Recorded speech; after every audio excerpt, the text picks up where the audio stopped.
Good afternoon, everybody.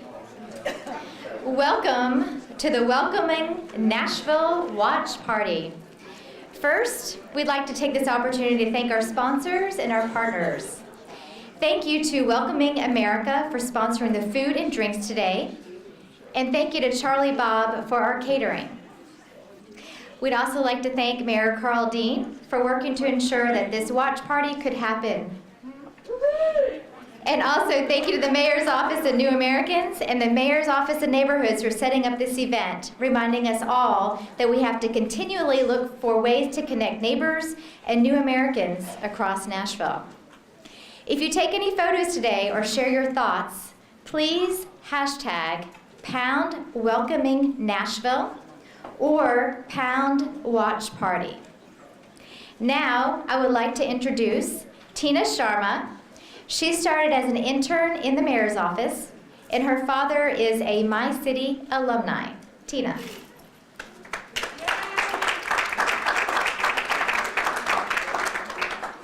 Welcome, everyone, and welcome to the Welcoming Nashville Watch Party. I'm Tina, and I am a senior at Belmont University. And how many of you here have heard of MyCity Academy? That's a pretty big crowd. So MyCity Academy is sort of a, can you guys hear me? Okay. MyCity Academy is sort of a community-driven effort by our mayor to involve new Americans and community leaders to learn more about the city. And so I have a MyCity story too. I was in the first inaugural class, and in 2011, that was a long time ago, and I just learned so much about my city, and it kind of encouraged me to get more involved. And I've been a part of the mayor's office, and I've really been active in my community since then. And it's given me an opportunity to learn more about Nashville and just to really get more involved in our community. So, but as a proud Nashvilleian, we have so many things to be proud of, and the president today chose Nashville to come and speak about immigration reform and immigration. So this just proves out the work that we do here, and that your kindness and your generosity is the reason that he's here. And it continues to pay off even today. So here's what the White House had to say about our city last week. With the number of foreign-born residents more than doubling over the past decade, Nashville has actively worked to welcome new Americans. Through community-based efforts and government initiatives, the city is empowering and engaging new American community leaders, and the city's actions are paying off. So Mayor Dean can't be with us here today because he's welcoming President Obama at the airport, and so I wanted to introduce a little message that he left for all of us, and so we can play it whenever you're ready. Good afternoon. As I get ready to greet President Obama at Nashville International Airport, I want to thank all of you for coming to our watch party today, being hosted by the Mayor's Office of New Americans, so you can play a part in this great honor for our city. The President's visit to Nashville is the latest step in this city's journey of understanding that all people deserve a place at America's table. 2 days after President Obama's inauguration in 2009, Nashville was at a crossroads. This is the city that ignited the sit-in movement and sustained the Freedom Riders more than 50 years ago, when college students and ministers risked their lives to make civil rights a reality. But even as the nation delivered on that promise and took a giant step forward with the president's election, Nashville was in danger of going backwards. The referendum on the ballot that winter would have required that our government communicate with residents and visitors in English only. It was a bad idea. But when Nashville's citizens voted, they overwhelmingly rejected that idea.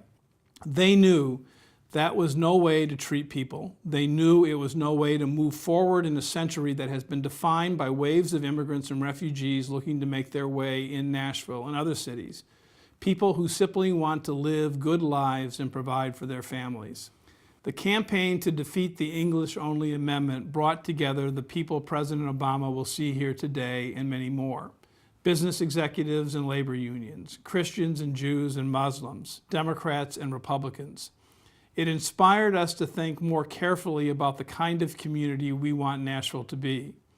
We have made a lot of progress as a community since the defeat of English only. We've worked hard to create in this city an example of what it means to truly welcome new Americans. Within months of our victory against English only, we formed the Mayor's New Americans Advisory Council, a group of community leaders that meets monthly in my office and helps us stay in close communication with New American communities. Many council members will be here today, and I am grateful for their work. We also created a number of programs aimed at New Americans in Nashville. I'm proud that many of them are the first of their kind in the nation. One of those programs is MyCity Academy, a leadership development class that empowers new Americans to understand and participate in our government. So far, more than 20 countries have been represented among MyCity graduates, some of whom will be with us today. Another program is Pathway for New Americans, a partnership with the federal government that supports immigrants in Nashville who aspire to become U.S. citizens. As part of Pathway, we've created hubs of citizenship-related information in trusted locations like our libraries, our community centers, and our schools. We're training staff at those locations to answer citizenship-related questions, and we're hosting workshops. One of them is tonight, to help green card holders take the next steps toward becoming citizens. And this fall, we became one of the first cities in the South to open an office of New Americans, a part of my office dedicated to engaging New Americans and empowering them to participate in government in our community. I believe it's these kind of successful efforts, this demonstration of an ongoing commitment to welcoming newcomers and integrating them into the fabric of our city, that the President's White House Task Force on New Americans will be looking to expand and replicate. I look forward to working with the administration as they move forward with that innovative idea. There could be no better time to have these kind of conversations.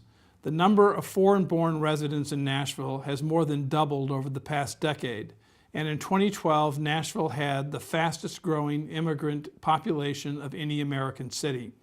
Today, 12% of our population was born outside of the United States, and nearly half of our foreign-born population is immigrants who have entered the country since 2000.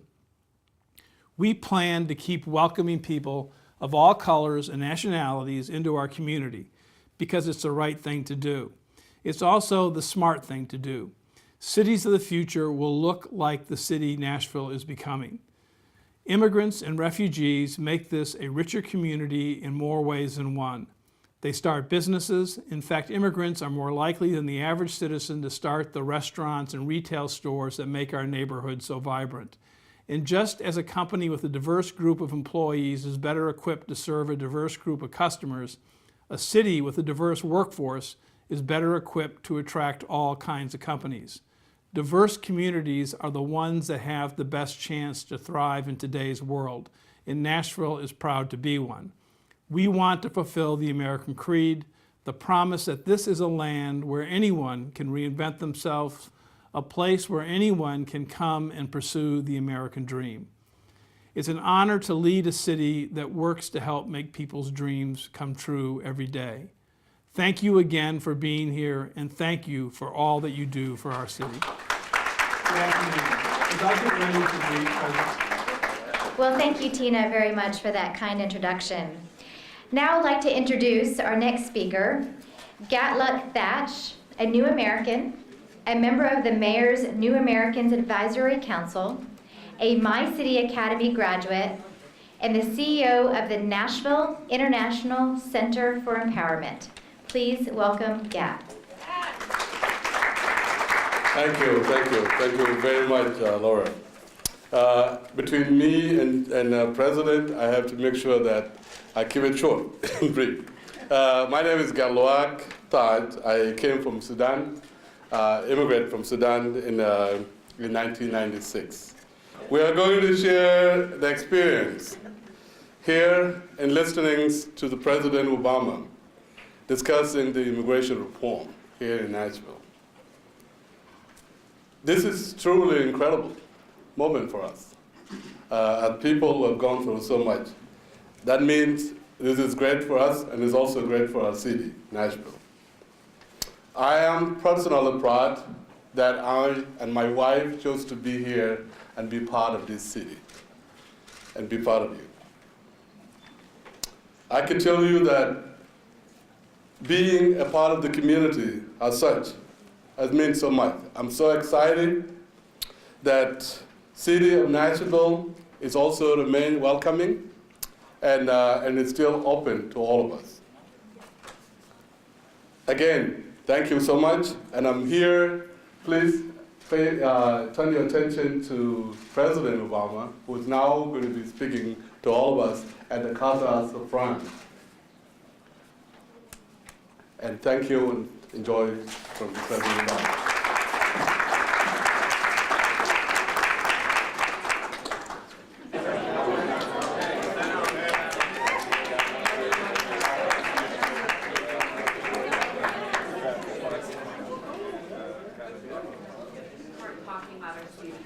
Not just today, although 2 presidential visits in 1 year doesn't hurt.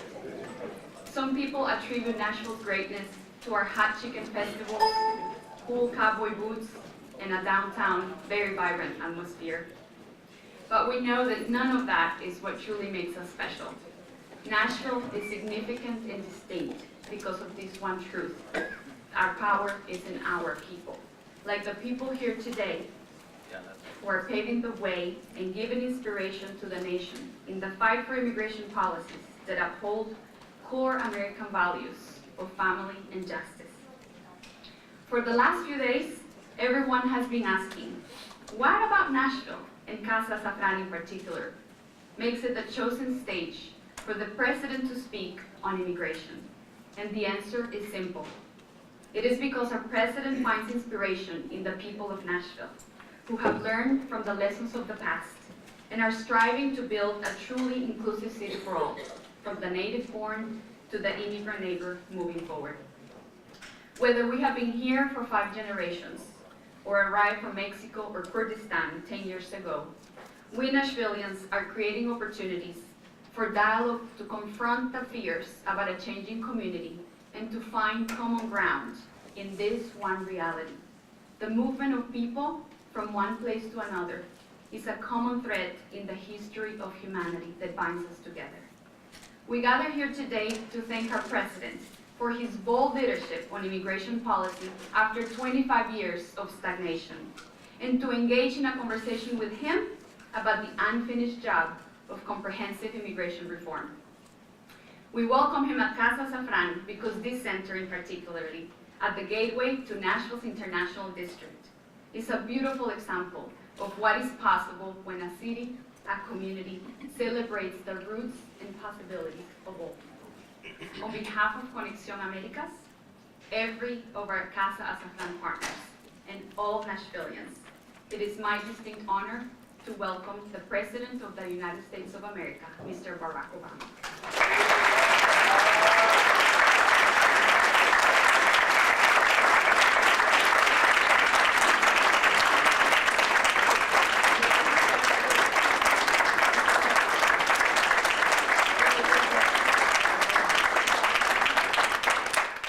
Well, hello, Nashville. Well, thank you. Hola. ¿Cómo está? Bien. Thank you, Renata, for the wonderful introduction. I've brought some friends with me who I think you may know. Your Congressman, Jim Cooper. As well as Congressman Steve Cohen from Memphis is here. I want to thank, is your mayor still here? Where'd he go? There he is right there, doing a great job. And his wonderful daughter, we got to brag about her. She's a junior at Barnard. Besides just to embarrass her. You know, when you're the father of daughters, your job is to embarrass them, and I'm trying to give an assist here. But I want to thank Casa Safran for hosting us and for being home to so many organizations that do important work welcoming immigrants to the community. And that's why I've come here today.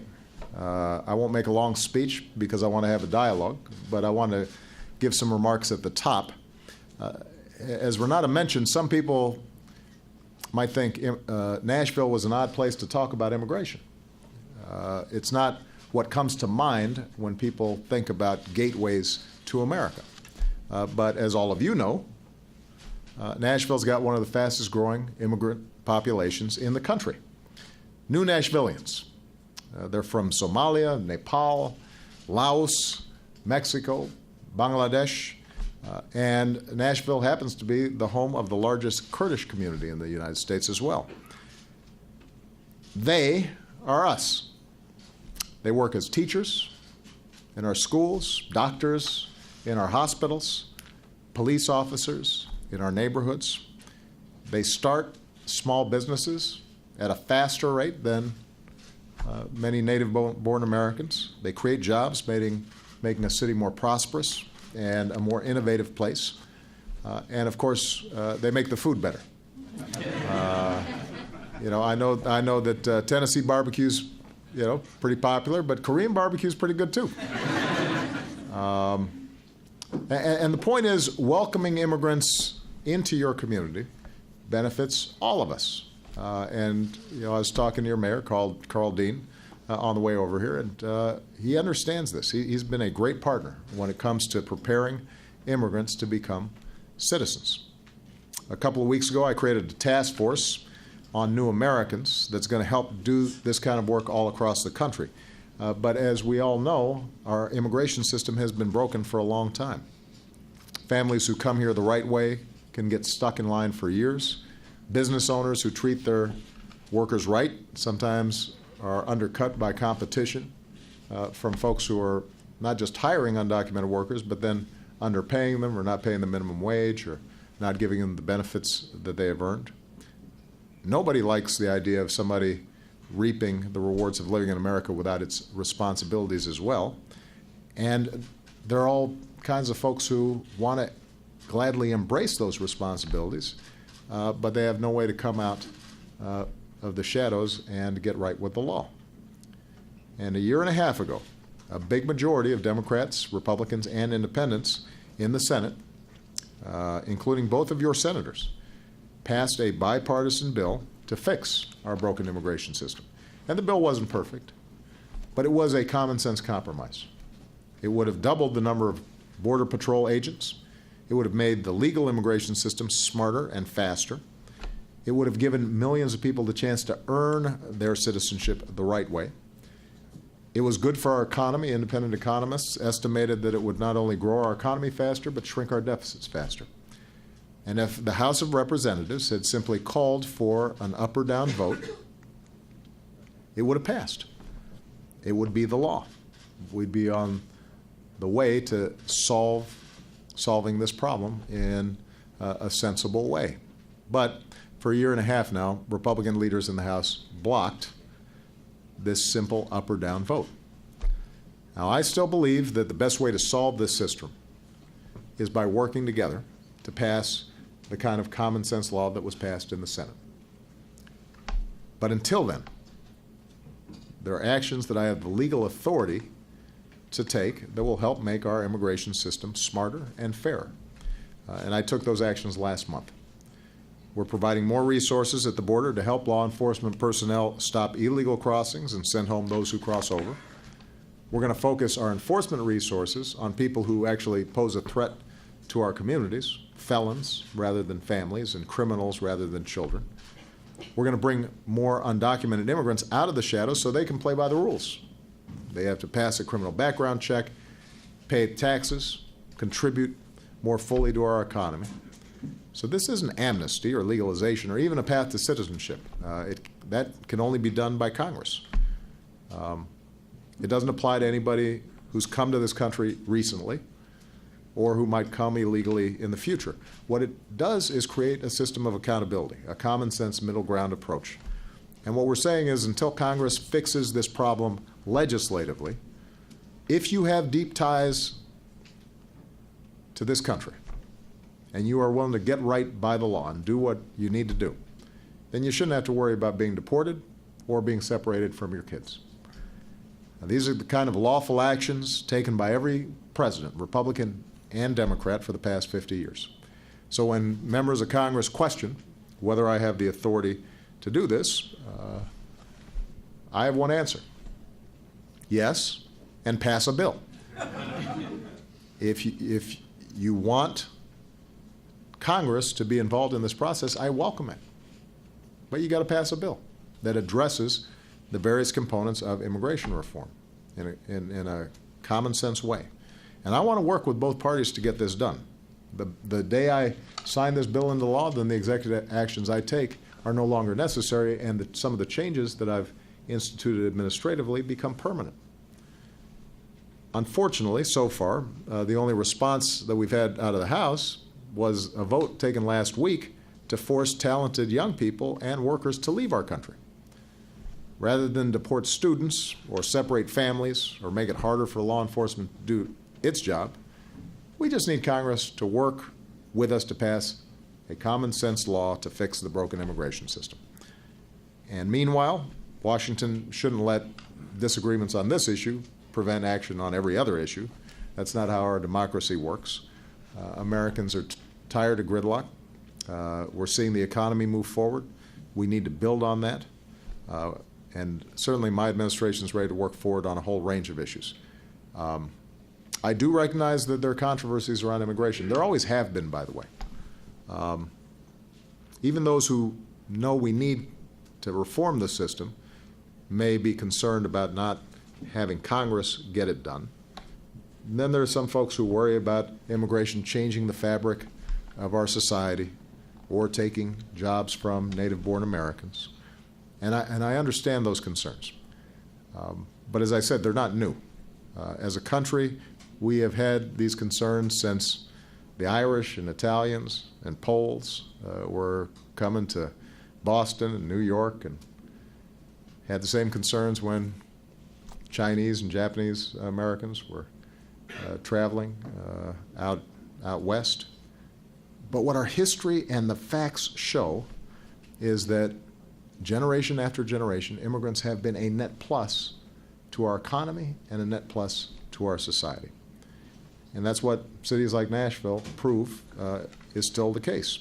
And this city proves that we can address these concerns together and make sure that immigration works for everybody, that it strengthens our economy, that it strengthens our communities, that we can talk about some of the tensions and concerns in a constructive way rather than yelling at each other. And so let me close with the story of somebody who's working to bring people together. David Lubell, who many of you know and who's here today. Where's David? Where is he? There is he.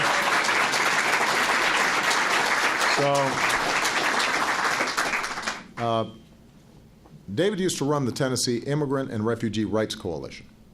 And he knew that some folks were skeptical about immigrants changing the face of Nashville. And he also knew, though, that these immigrants were good people. So he saw an opportunity for immigration to unite the city rather than divide it. And in 2005, he started Welcoming Tennessee, which connects long-term residents in the community with new immigrants. And you'd have dinners and church socials and at Rotary clubs, and folks got to know each other and maybe feel some empathy and see themselves in new arrivals. And the conversations weren't always easy.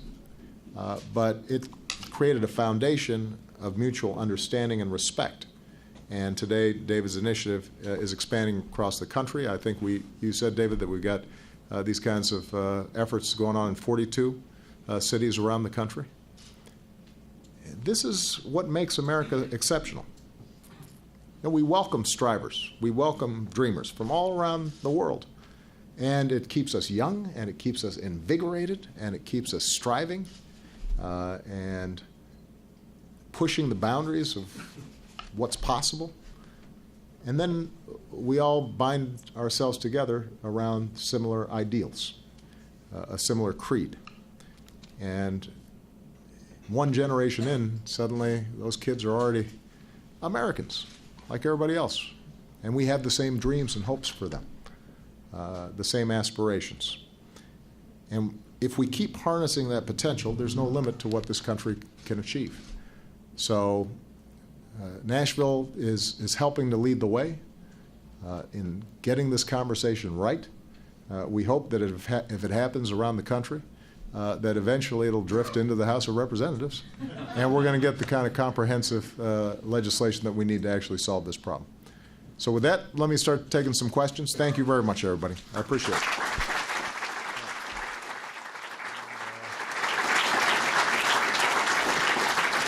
So I've got a microphone here.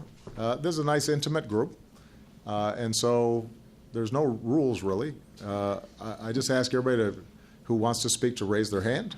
I'll call on you one at a time. We've got some microphones in the audience, and why don't you, when you're asking your questions, stand, introduce yourself, tell us a little bit about yourself, and then ask your question. Try to keep your question relatively brief. And I'll try to keep my answers relatively brief. I don't always succeed, but I'll do my best. I'm going to take off my jacket because it's warm in here. Is Marvin back there? Oh, okay, we got some. Here we go. Thanks. All right, who wants to go first? Yeah, right here in the front. Here, you got the mic? Hi, Mr. President. Thank you so much for coming to Nashville, and the Latin community love you and welcome you to Nashville. Thank you. My question is, and I think it's concern in the community, that what is going to happen if the next administration decide not to follow what you Right. the executive action, and I think many of the communities afraid, are they going to be first online to deportation because they give their information? And that would be my question. Yeah. Well, I think it's a good question. So let me just let me go over the mechanics of what's going to happen. First of all, part of what we're saying is that we can't deport 11 million people. And it would be foolish to try, as well as I think wrong for us to try. Congress only allocates a certain amount of money to the immigration system, so we have to prioritize. And my priority is not to separate families who've already been living here, but to try to make sure that our borders are secure, to make sure that people come through the right way, to focus on criminals, focus those who pose a real risk to our society. And so what's happened is the Department of Homeland Security, which is in charge of the immigration services, what it said is that we're going to set up priorities in terms of who is subject to deportation. And at the top are criminals, people who pose a threat. And at the bottom are ordinary people who are otherwise law-abiding. And what we're saying essentially is, in that low priority list, you won't be a priority for deportation. You're not going to be deported. We're not going to keep on separating families. And that new priority list applies to everybody. All 11 million people who are here. I mean, not 11 million. Let's whatever the number is. So even if somebody didn't sign up, they're still much less likely to be subject to deportation. That's because we've changed our enforcement priorities in a formal way. What we're also saying, though, is that for those who have American children or children who are legal permanent residents, that you can actually register and submit yourself to a criminal background check, pay any back taxes, and commit to paying future taxes. And if you do that, you'll actually get a piece of paper that gives you an assurance that you can work and live here without fear of deportation. That doesn't apply to everybody, but it does apply to roughly 5 million, about half of what is estimated to be the number of undocumented workers here. Now, that is temporary. Just like DACA, the program that we put in place for young people who were brought here who otherwise are good citizens or studying, working, joining our military. We did that several years ago where we said it doesn't make sense for us to subject these young people to a deportation risk. They're Americans in their heart, even if they don't have the right piece of paper. That's temporary as well, although it's been subject to renewal. And so it's true that a future administration might try to reverse some of our policies. But I'll be honest with you. I think that the American people basically have a good heart and want to treat people fairly. And every survey shows that if, in fact, somebody has come out, subjected themselves to a background check, registered, paid their taxes, that the American people support allowing them to stay. So I think any future administration that tried to punish people for doing the right thing, I think would not have the support of the American people. The real question is, how do we make sure that enough people register so that it's not just a few people in a few pockets around the country? And that's going to require a lot of work by local agencies, by municipalities, by churches, by community organizations. We've got to give people confidence that they can go ahead and register. Also, make sure that they understand they don't have to hire a lawyer or go to the notary in order to pay for this, because what we saw during DACA, when the young people were given this opportunity, a lot of people signed up, but sometimes you'd see advertisements, you know, come and give us $1,000 or $2,000 and, you know, we'll help you. You don't have to do that. And so we've just got to build an effective network around the country, and the Department of Homeland Security will be working with local organizations to make sure that people get the right information. But I think the main response to people that we have to assure them of is that the American people actually are fair-minded and want to reward rather than punish people who do the right thing. And if you register, I'm confident that that's going to be something that allows you to then get on a path to being here in this country with your children and watching them grow up and making a life for yourself as you already have. Last point. It still is important for us, though, because this is temporary, to make sure that we keep pushing for comprehensive immigration reform. Without an actual law, an actual statute passed by Congress, it's true that theoretically a future administration could do something that I think would be very damaging. It's not likely politically that they reverse everything that we've done, but it could be that some people then end up being in a disadvantageous position, and nobody is going to have a path to actual citizenship until we get a law passed. Now, the Senate law would call for people to go to the back of the line, so it would take 10, 13 years before they had citizenship, but at least there was that pathway. That's why we still need a law. And then there's some areas, like, for example, the business sector. A lot of high-tech businesses are still looking for young graduates from computer science programs or physics programs around the country, and instead of being able to recruit them and put them to work, those kids are all going home and starting new businesses and creating jobs someplace else, and that doesn't make any sense. So that's another area where we couldn't do anything administratively about that. We were able to streamline some of the legal immigration system, but we've still got more work to do. Okay? Good. All right. I'm going to go boy, girl to make sure that it's fair. So, right here.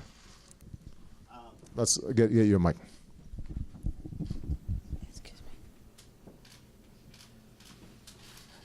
Thank you. Good afternoon, President, and thank you so much for doing what you did. I'm Salvador Cervantes. I was undocumented for 10 years. In 1996, I took advantage of the amnesty. I want to thank you. I'm a community organizer with the Center for Community Change in Washington, D.C., working with the Tennessee Immigrants and Refugee Rights Coalition. And I really thank the people from Nashville, Tennessee, for hosting two Chicagoans, because I'm from Chicago, too. And my question to you is, thank you for the 5 million, but what about the other 7 million people who are going to be in the limbo in risk of being deported? And the second question is, since talking about confidence, people are skeptical about this because they are afraid to apply for this. So what is your administration going to do to get the confidence and people to feel safe to apply for this program that you just passed? Thank you. Okay. Well, I sort of answered the question, but I'll try to answer it one more time. The prioritization in terms of deportation, that applies to everybody, even if you don't do anything. So, now this will take time to get, ICE officers at the ground level to understand what these new priorities are and to apply them in a consistent way. And so, there are still going to be stories around the country of where some family is separated. Over time, though, we're really going to be pushing to retrain and refocus and reprioritize ICE officers to understand, let's focus on criminals, let's focus on felons, let's not focus on families. In terms of setting up the system to sign people up to register so they can get an actual piece of paper that says they can work here. That's probably going to take a couple of months. And so that gives us time then to communicate through our community organizations, through our churches, through our cities and towns to make sure that people have good information. So the folks who, as you said, are in limbo, it's true that they're not going to qualify for the DACA-like registration process that I described. They'll still be, if they're law-abiding otherwise, if they're working, peaceful, then they're much less likely to deportation now than they would have been in the past. And they don't have to do anything for that, but the registration process, if you qualify, is powerful because you're now able to go to work without being in the shadows. And you're paying taxes, which is good for everybody because we want people to be above board and to do things the right way. And I think that those who register, my belief is that when we do get to passing a law finally, I think those who have taken the time to register, paid taxes, gone through a criminal background check, they've got documentation and proof that they've done all that, they're going to have an easier time than qualifying, I think, for a more permanent legal status because they will have already gone through this screening. And that's one incentive for why people should want to sign up. But building trust will take time. But that's where you come in. So that's your job. I'm going to work with you. I'll work with Renata, and I'll work with other activists here to make sure it happens. But we're going to have to do this together. I will point out that you already had incredible courage among young people when we announced DACA. Now, we didn't get 100% of young people who qualified signing up, but we got more than half of the people who were qualified signing up. And slowly then, each person who has the courage to sign up, that creates more confidence across the board. Yeah. Okay. All right, it's a young woman's turn now. Yeah, go ahead. Hi, Mr. President. Thank you so much for being here with us and giving us this opportunity to speak out our fears and put the money at ease. I would like to ask you, my name is Marta Lugo, and I'm with the Tennessee Immigrants and Refugee Rights Coalition. I'm part of the Migrants Agreement Committee, and I would like to ask you, people like me that will be probably benefit from this executive order, there's a lot of fears still for people that can have the path to a citizen, but not immediately. But if they apply for the DAPA, the Deferred Action for Parents, will they face like a bar from being in this situation? No, I think that those who are, I mean, look, I would encourage anybody who has another path for legalization to, follow that path, but this does not short circuit whatever other strategies that you're pursuing. If you are already trying to get legal permanent resident status or citizenship through some of the existing laws, then you should feel free to continue that. What this does do is it simply says that it gives you an opportunity to make sure that deportation is not going to happen during this period, which will extend for several years. Okay. Can Big Marvin get me my cup of tea back there? Oh, here it is. All right. This isn't Big Marvin, but he's big, but he's not. All right. Gentleman there in the back. Yeah, go ahead. You got a mic right behind you. My name is Avi Poster, member of the Coalition for Education and Integration, an immigrant to Nashville, after a lifetime in Chicago, have lived here the last 12. It's warmer here. It's the White Sox. Yeah.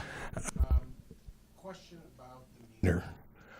One of the many things I appreciate so much about your leadership is the civil way in which you approach the most difficult of problems, in spite of hearing the rancor you do from those who disagree. That's one of our biggest challenges in a community like this, trying to talk with reason only to be greeted by deep emotion and anger and rhetoric that's demeaning. It's almost as if we need a civility platform for our nation, an office of civility, maybe for our U.S. Congress. Excuse me, Jim. But I'm serious about how do we teach young people to act in a civil way if we don't role model that civility? And how important is that for us to move forward, that we can engage in the kinds of conversations that, in the tone that you present problems? Well, look, first of all, I don't know anybody more civil than Jim Cooper. He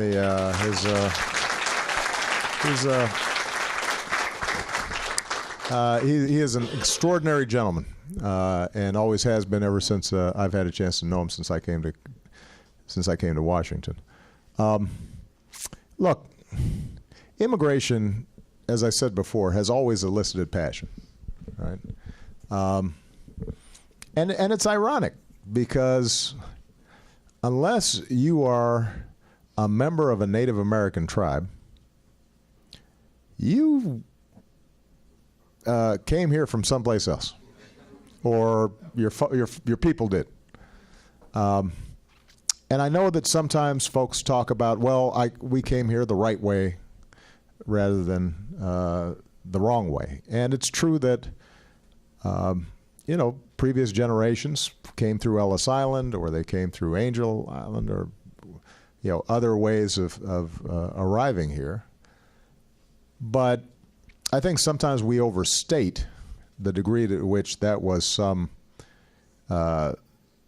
really elaborate bureaucratic process. I mean, there's a reason, for example, that these days a lot of people named Smith used to be named, Smithkowski or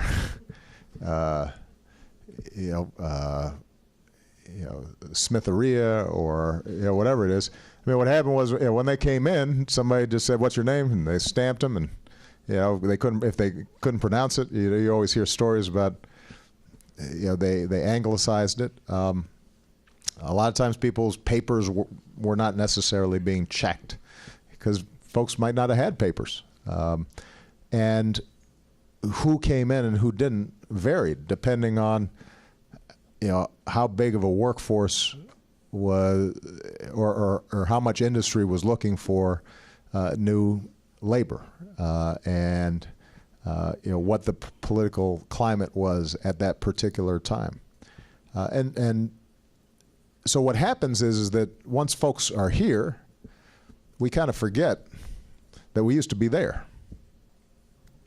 And what I try to do, and when I talk about these issues, is just try to put yourself in somebody else's shoes and feel some empathy and recognize that to some degree, if you're an American, somewhere back there was somebody who was a newcomer here too,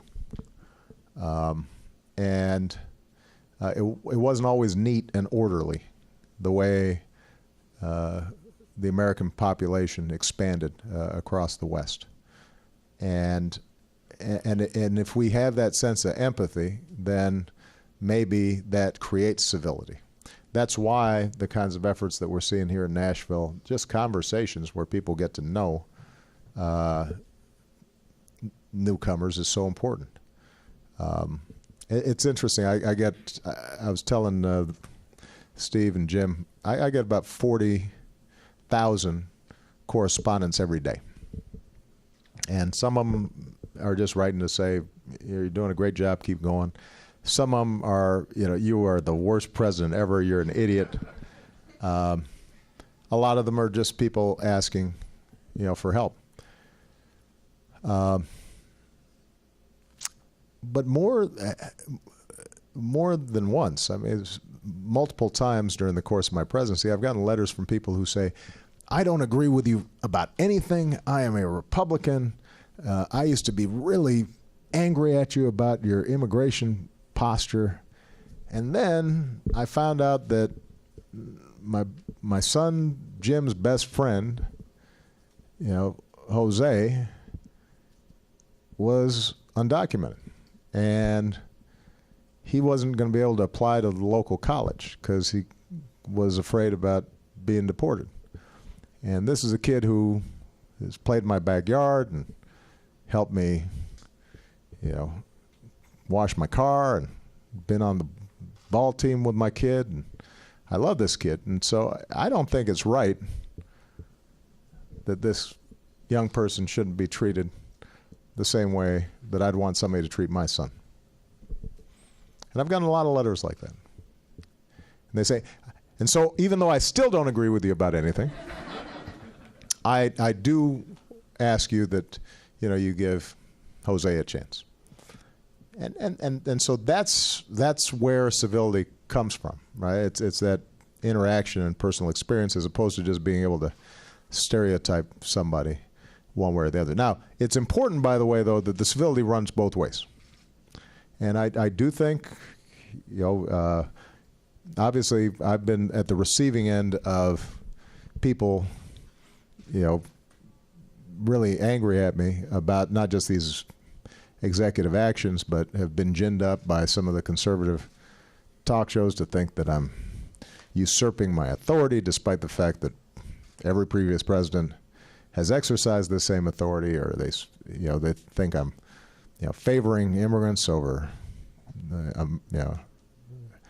red-blooded Americans, and so that's a lot of the criticism directed at me. But what's also true is sometimes advocates on behalf of immigrants have suggested that anybody who is concerned about the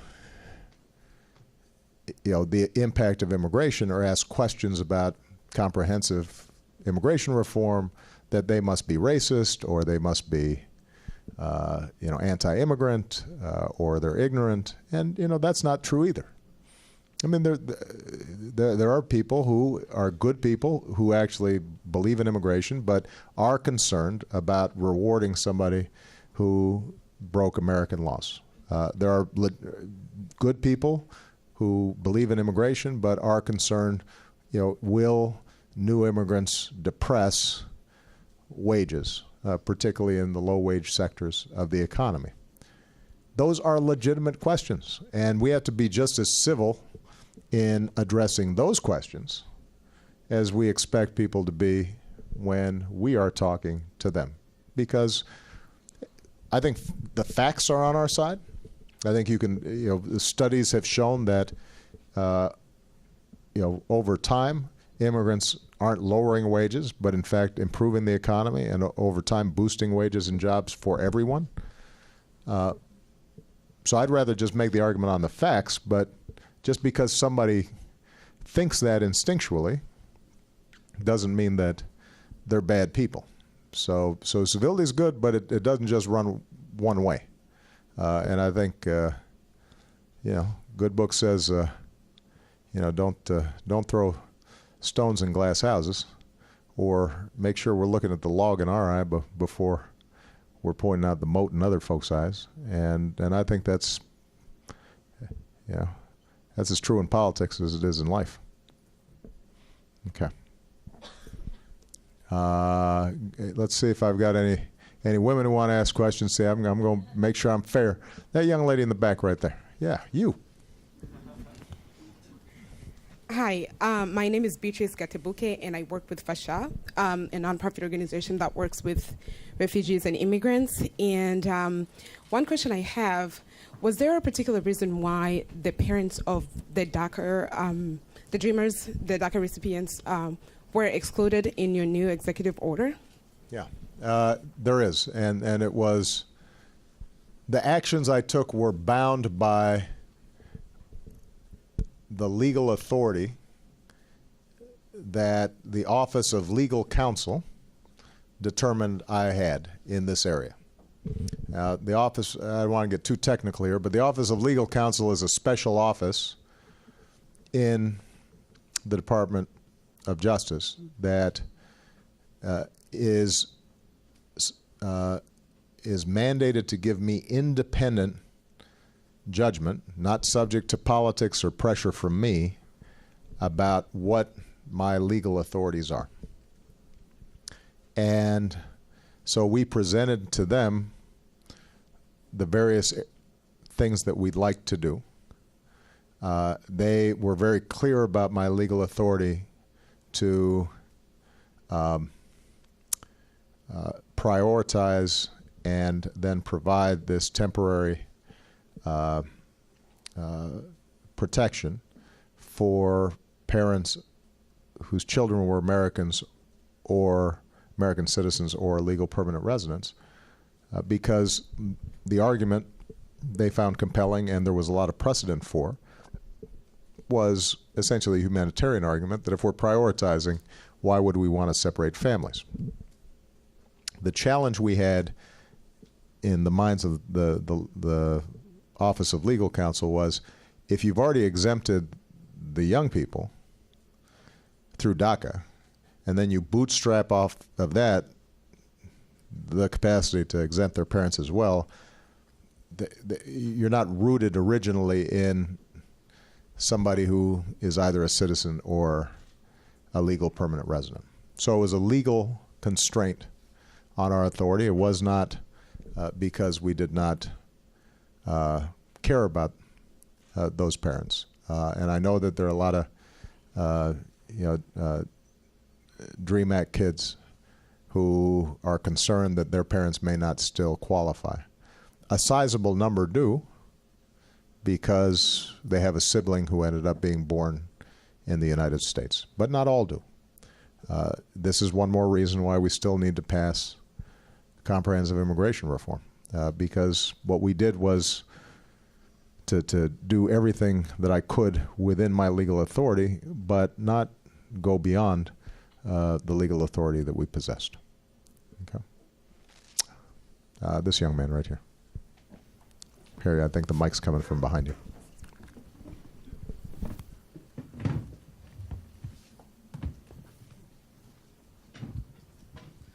Yeah, thank you, Mr. President. My name is Mohammed Shukri Hassan. We are delighted to have you here in Nashville and in Kaza Safran. I'm a member of the Mayor's New American Advisory Council and also direct a nonprofit that's housed here called AMAC, the American Muslim Advisory Council. And my question to you is that in 2004, when you give that speech about, at the Democratic Convention, kind of alluded to this idea of that we are one nation, there's no black and blue, but blue or red America. But when it comes to this issue of immigration, as someone that works in this community, our mantra here in Nashville is Nashville for all of us and Tennessee for all of us. So to come around that idea of America for all of us, that we don't keep having this conversation. As a president, you have been in this position the past 6 years. What would you say to other fellow Americans who are feeling now on that side, even considering the newly elected Congress that are adamant on stopping these steps? Because I get the privilege of being the Welcoming Tennessee director and being in those conversations, and inherently Tennesseans are the nicest people, those people in charge of bases that we used to have those conversations with. But what would you say to the rest of the nations that who thinks that now new Americans or immigrants are getting this special treatment? Well, I addressed the nation when I announced this action, and I made a couple of simple points. First of all, America is a nation of immigrants, but it's also a nation of laws. And there does need to be accountability if you came here in a way that was not in accordance with the law. The question then becomes, how do you make that person accountable? I mean, one way of doing it is randomly or sporadically separating families, but you don't have uniform enforcement. You're pushing people into the shadows. They may not be paying taxes. They may be taken advantage of by unscrupulous employers. You are using all those resources instead of strengthening borders, and that's not a smart outcome. The second approach would be to pass laws that say, let's improve the legal system, because sometimes people actually would be qualified to come here if the system was just a little smoother, but they end up with a situation where they've got to wait years to be reunited with a family member who's legally here, and the heartache just becomes too great. So in some cases we're pushing people into the illegal system because we're not making the legal system smart enough. We can get people out of the shadows. We can acknowledge they are our neighbors, our friends, our co-workers. And then we still have to be serious about border security. And there have been times, I want to be very frank, there have been times where I've had arguments with immigrant rights activists who say effectively, there shouldn't be any rules. These are good people. Why should we have any kind of enforcement like this? And my response is, in the eyes of God, everybody's equal. In the eyes of God, some child in Mexico, Guatemala, Libya, Nepal is the equal of my child. I don't make any claims that my child's superior to somebody else's child. But I'm the President of the United States, and nation states have borders. And frankly, because America is so much wealthier than most countries around the world, if we had no system of enforcing our borders and our laws, then I promise you everybody would try to come here. Or if not everybody, maybe you wouldn't have that many Swedes or, Singaporeans try to come here, but a whole lot of folks would try to come. And that we couldn't accommodate. And it wouldn't be fair, because you have to have some sort of line. It can't just be it can't be whoever is able to get in here first, and then it's sort of first one to win the race, because sometimes it's just an accident that one person lives in a country that has a border with the United States, and another person in Somalia, it's a lot harder to get here. So the idea is then that what we try to do is to have a system that resets, that acknowledges, and this is where I think most Americans are. They recognize, people who are already here, many times they've been here 5 years, 10 years, 20 years. They've got deep roots here. They've shown themselves to be good people. Their kids are for all practical purposes Americans, let's just acknowledge they're part of our community. They're part of our society. But then the trade-off is, let's try to make the legal system fairer and in some cases that means, for example, doing more work at the borders. Although, by the way, the real work at the borders is not simply to just more fencing and more people every 5 minutes at the borders, because we've already got a whole lot of folks at the borders. We can do some other additional stuff, but a lot of it is helping Mexico or helping Central American countries strengthen their economies so people don't feel desperate and compelled to come here. But I guess the bottom line is what I say to folks on the other side of this debate is work with me to reflect the wisdom of the American people. And I think the American people's wisdom is people who are already here, let's give them a shot. Let's get them out of the shadows. But let's also set up a legal system that is more reliable, more certain, more fair, doesn't have people jumping the line, is more honest in reflecting the fact that families, it's very hard for them to stay separated for 10, 15 years. And so you shouldn't set up a legal system that requires that. You've got to figure out a way to have it more reflective of human nature. Now, does that mean everybody's going to listen to me? On the other side, not necessarily. They're pretty sure I'm an illegal immigrant, and that was a joke. But there are going to be some who just disagree with you. The good news is that over time, these issues work themselves out. Anybody who is of Irish extraction, and that includes me, because I've been to a little town in Ireland called Moneygall, where my great grandfather came over here. Turns out he was a bootmaker, and it turns out Biden's great came from, I think, the adjoining county within like 20 years. So me and Biden are really are cousins. But anybody of Irish extraction just has to read your history and look at how people talked about Irish immigrants. It was just everything that's said today was said about them. They're criminals. They're shiftless. They, are draining our resources. They're irresponsible. They're going to change our culture. And so, if you read those passages, then you have to understand that this is not a new phenomenon. But the good news is it should also be a source of optimism, because over time, essentially, new people get absorbed. And it's always messy.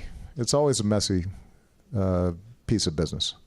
But the one thing that I want to emphasize, because sometimes this doesn't get emphasized enough, and it seems somewhat abstract, but any economist will tell you that economies with younger workforces grow faster than economies with older workforces. One of the biggest advantages America has over Europe, over Japan, over China, is we have a younger population.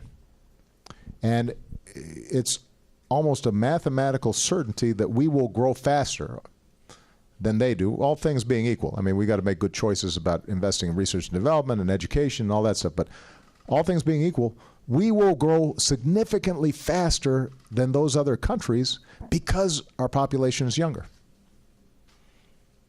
The only reason our population is younger is because we have this tradition of immigrants. Otherwise, because native-born Americans, actually, our birth rates are as low as Europeans are. But we replenish ourselves, and that's good. And by the way, people who are about my age right now and who are going to be looking to draw on Social Security, when you're 70, the way Social Security works, it's the current workforce that pays for the retired workforce. And so you have a stake in these folks working and paying taxes, these young people, to support your retirement. So this is, it's good for the economy as well as for our society. How much time do I have? I want to make sure I'm not, am I doing pretty good? I've got a priest here who's got his hand up, but it's a woman's turn first. So I'm a little nervous about not calling on him right away, but I'm trying to stick to the rules here. So, all right, young lady right in front here.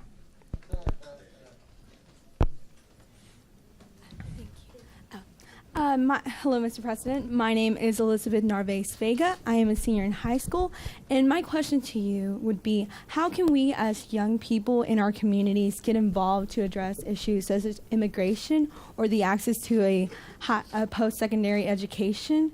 What are some things we can do? Well, if you're here, you must already be involved, right? Because of the, getting young people involved in civic life and activism and voting is one of the most important things we can do as a society, because there are exceptions and there are people who are young at heart and young at mind, but the truth is you get older, you get stuck in your ways, and you start looking backwards and really focused on what was instead of what could be. And again, part of the reason America has done so well is because we constantly reimagine ourselves, and we have a youthful culture that says, well, let's, in the words of Robert Kennedy, some people ask why, and we have a tendency to ask why not, and that's good. Now, young people are also busy with, I got a couple young people at home. They have other things that they're interested in. I won't name all of them. Hopefully some of it is their books and doing their homework. And one of the most concerning things I had about the midterm elections was young people, the voting rates among young people dropped off drastically. Young people have tended to vote at very high levels during my presidential campaigns, but in between, they lose interest.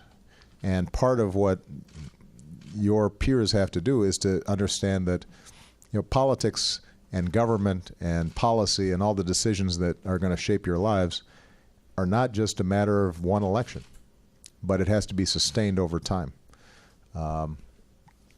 And when you think about what's at stake right now,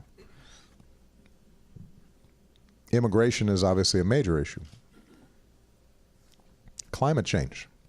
I mean, most of those of us who are 50 or over, by the time the problems of a warming climate really hit, we'll be gone. But you'll still be around, and your kids will be here. And if it's having a significant impact on weather patterns and drought and wildfires and flooding and food and migration, it's not going to be pretty. So you have to get involved now to do something about it.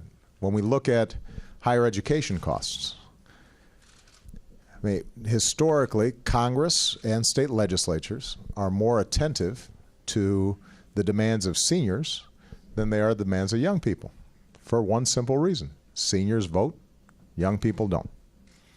If you want state legislatures to increase support for higher education that then can help reduce tuition, then young people have to vote at a higher percentage than just 12% of those who vote. Look at what's happening right now with respect to concerns about bias in law enforcement and policing.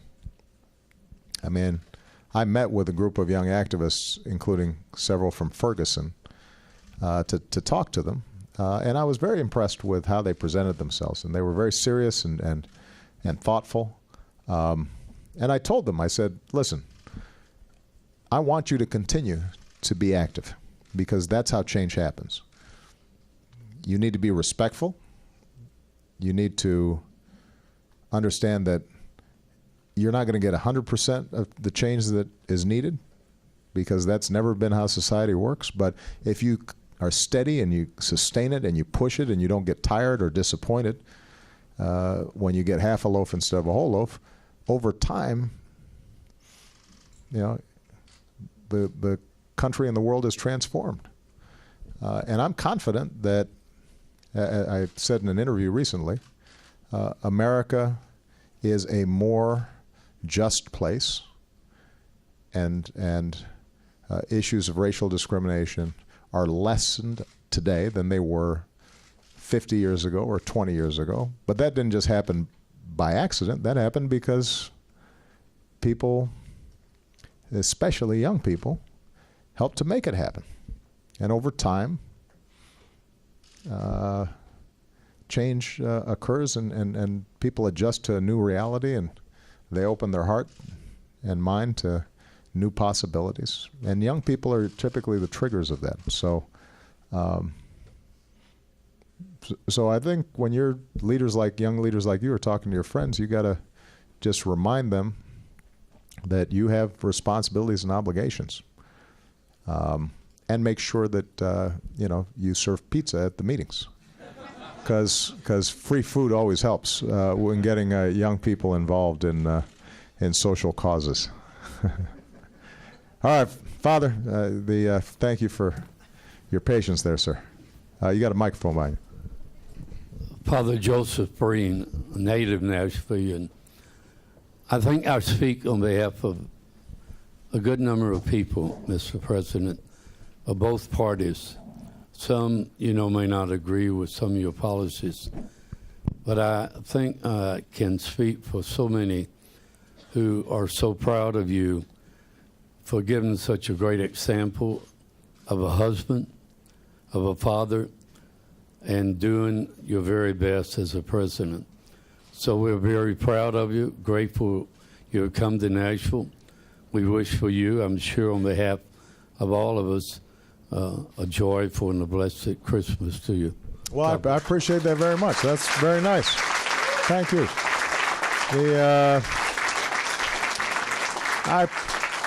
I appreciate that, Father.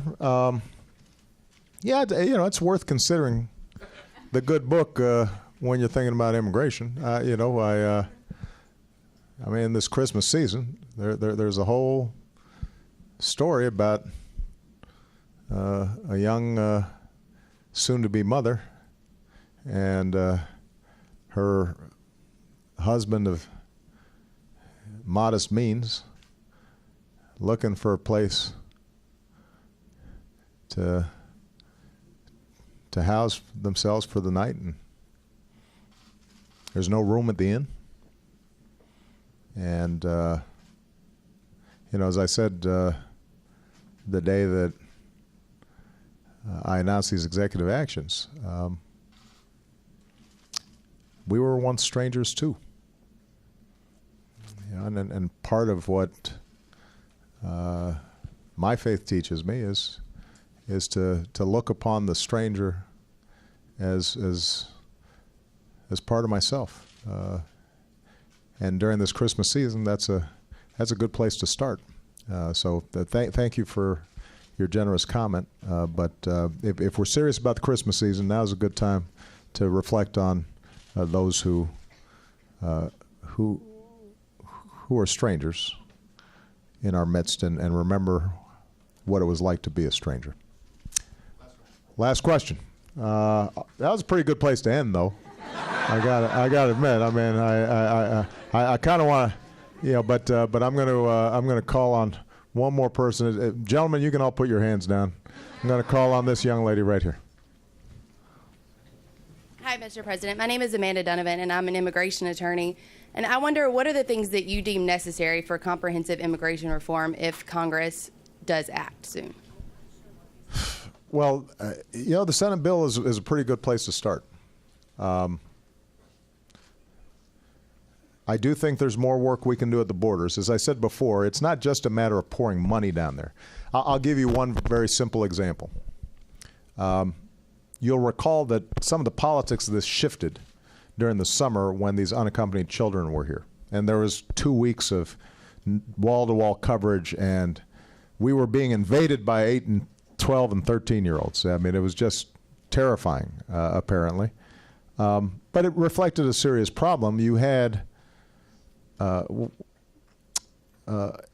smugglers, coyotes, who were essentially taking money from family members here, shuttling these kids up. It wasn't that they weren't apprehended. It wasn't like they snuck through the border. What happened was they basically presented themselves at the border. They'd come in, and because there's so few immigration judges down there, because we hadn't done a very good job cooperating with Central America and Mexico to go after these smugglers, you'd then have a situation in which the kids would oftentimes simply be released to the family member, and then that was the end of things. And so one of the things that we've done is, well, several things we did. Number one, I met with the Central American leaders down there and said, listen, you can't, you've got to do something to message to families down here. Do not send your children on a dangerous path like this, because we don't know how many of them might have gotten killed, gotten abducted, trafficked in some terrible way. We have no way of keeping track of that. So you can't have them take this dangerous journey. And to their credit, those Central American countries worked with us. We said to Mexico, you've got to do something more about the southern border. They did that. We now have the number of unaccompanied children below the rate that it was 2 years ago. So this was a momentary spike. But also, what we need to do is make sure that we have enough immigration lawyers down there that you can process kids and immigration judges to process kids in a timely fashion, but with due process, so that if they have legitimate refugee claims, those can be presented.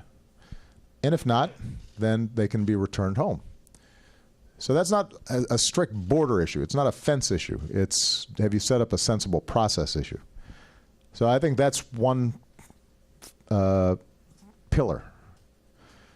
Second pillar is improving the legal immigration system. I already mentioned this, but I'll just repeat a couple of examples.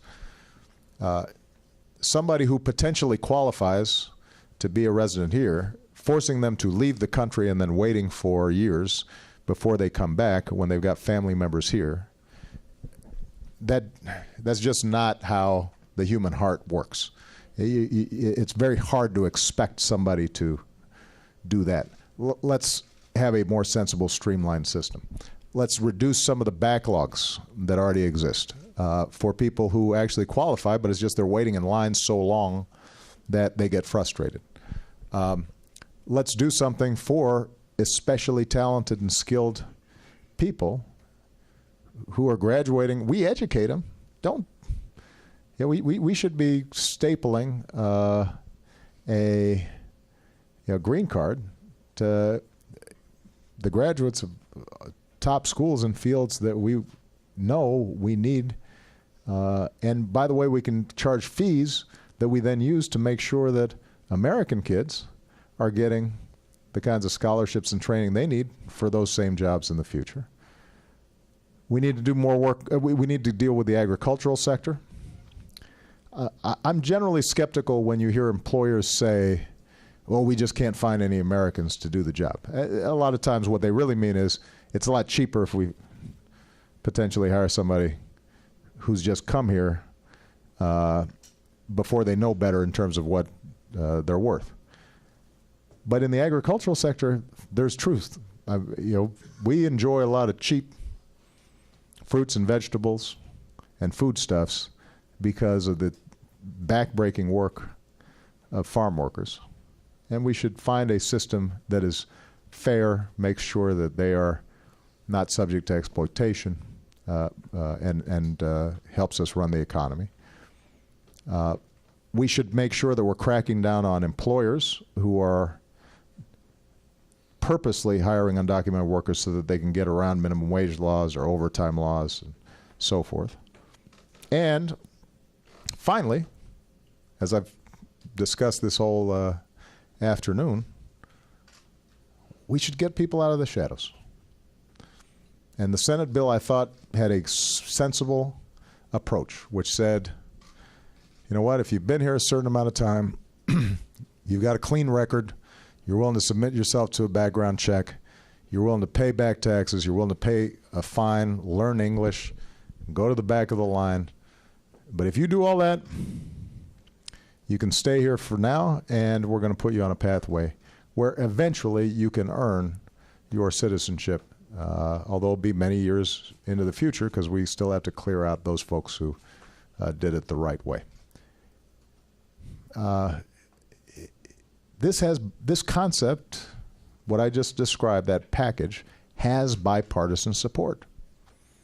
It's not that it doesn't have bipartisan support. The challenge is that there's a certain segment, primarily within the Republican Party, although in fairness, you know, in the Democratic Party there's some people who are resistant as well, who just keep on believing this notion of it's amnesty, it's amnesty. And what amnesty implies, I think, in the minds of the American people is that you're getting something for nothing, that you're getting over. And when you describe for people that, in fact, you do have to get a background check, you do have to register, you do have to pay fines, you do have to pay back taxes, then people feel differently. But that's never advertised by opponents. And that's one reason why, by the way, that I've said to immigrant rights groups, you have to describe the responsibility side of this and not just the right side of this. Because I think sometimes, you know, I appreciate immigrant rights groups, they speak from the heart, you know, and they know the people involved, and they love them, and they want to just do right by them, and I get that. But you have to, this is where you need to look at the other side of the equation, and what people feel like is, you know what, if you're just coming here for nothing, and I don't know that you're paying your taxes, and you broke the law, and now suddenly, you know, I'm paying for your kid's school and your kid's hospitalization, and it feels unfair at a time when people are already feeling burdened by their own challenges, trying to afford their own kids' college education, or feeling like they're worried about their own retirement. So the language we use, I think, is important. You have to speak to the fact that if somebody broke the law, even if they're good people, they've got to be held accountable, and there are going to be responsibilities involved in it. Because if it's just rights and no responsibilities, then people feel resentful. Does that make sense? All right, guys. I enjoyed spending time with you. Thank you.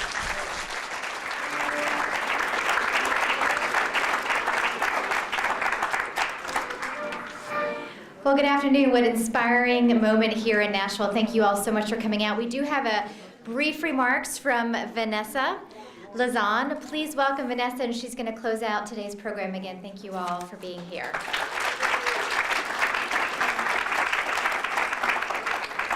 Hello, everyone. Thanks for being here on such a momentous occasion. I am Vanessa Lazan, like Laurel said. I am the co-chair for the Mayor's New Americans Advisory Council. And for those who don't know, it's a council that advises the Mayor's Office of New Americans, newly established. And we are doing a lot of things. It seems really busy, but just looking at my notes, we have things like MyCity Academy, which is a basic 101 for new immigrants and refugees who come to Nashville and make Nashville their home, which is instrumental, so helpful for all of us to figure out how to live and be thriving citizens of that community. Also, we've worked with the Metro Nashville Public Schools to establish the Parent Ambassador Program, which some of you guys are here, and I'm glad to see your faces, and thank you for your volunteer hours and work. Also, like I said, the Mayor's Office of New Americans was just established a few months ago, and I think this actually shows you what the mayor really cares about in the mayor's office and all of the staff members there, and basically recognizing how important the contribution of immigrants and refugees is to this community. And when we all work together, local citizens and immigrants and refugees, we can make the city better. And so that's why I believe President Obama is here in town today, because Nashville is a welcoming city, and we've been benefiting from all the work that we've all put in to make it better. So I feel like I'm talking in circles, so sorry. I do have to tell you, I am an immigrant myself. I moved here from Lima, Peru 17 years ago, and so I have seen Nashville grow and change, and I'm very proud of the strides that we were making. And let's see, before I forget, also, MyCity Academy, for those of you who just heard about the program, will be taking applications in January of 2015. And Erin is in the back of the room, and you can talk more about it to her, or you can just visit the website, newamericans.nashville.gov, to sign up and receive an application, or just get more information. We also have Welcoming Nashville calendar, which is basically a full events calendar that showcases any and everything Nashville events, whether it's for immigrants and refugees or local citizens. The whole point is to create community and opportunities for people to get to know each other. We obviously know that when we take the time to get to know one another, we realize we have more things in common than different, and we can capitalize on those differences that we have and that make our community a lot richer. So I think I've covered pretty much everything I wanted to tell you. So once again, just thank you everyone for sharing on this momentous day and experience, and I hope you've enjoyed the remarks of the president and the nice town hall that he had, because that's really cool that he got to take time to take questions and talk to the people that we know in that room. And so thank you for being here. Thank you for making Nashville the great city that it is. And again, have a wonderful day. I think we're closing up unless Laurel says something. Thank you very much. Have a good day.